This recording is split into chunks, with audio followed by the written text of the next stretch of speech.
Hi, this is Dr. Campbell. I wanted to talk to you today about how can discipline referrals regarding students' fights fuel racism.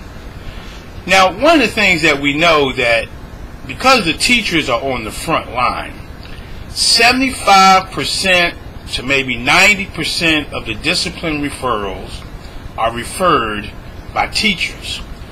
But what happens in many cases is that the information that is submitted on the discipline referral is more subjective than it is objective.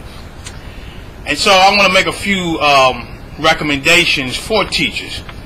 I know sometimes when students get in fights, especially if it's a black student fighting a white student, or even a black student getting in an altercation with a girl, and especially if the student has had previous discipline challenges, we are more apt to write that discipline referral in such a manner that it actually convicts the black student and it exonerates either the white student or the female student.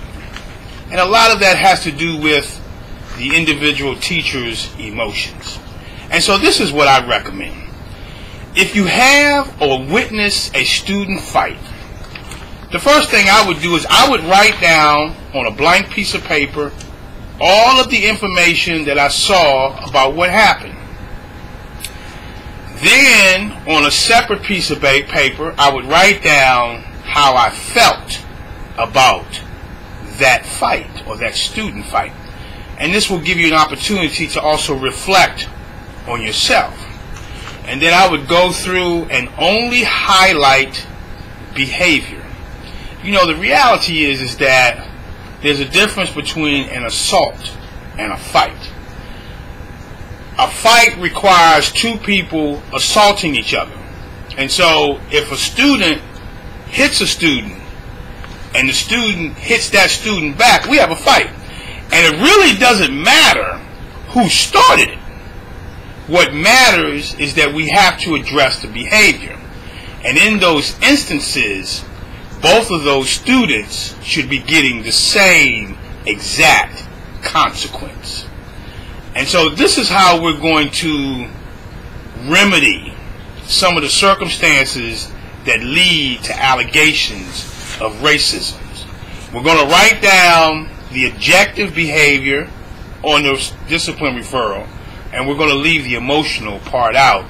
And because we're only writing down the objective behavior, we're also providing parents an opportunity that if they want this incident judged, then they need to take it outside the school. And when they take it outside the school, they also take the politics that goes along with it. This is Dr. Campbell. You can read about the entire article on my blog at www.positiveracialrelationships.com. You will find this article under Tips for Teachers.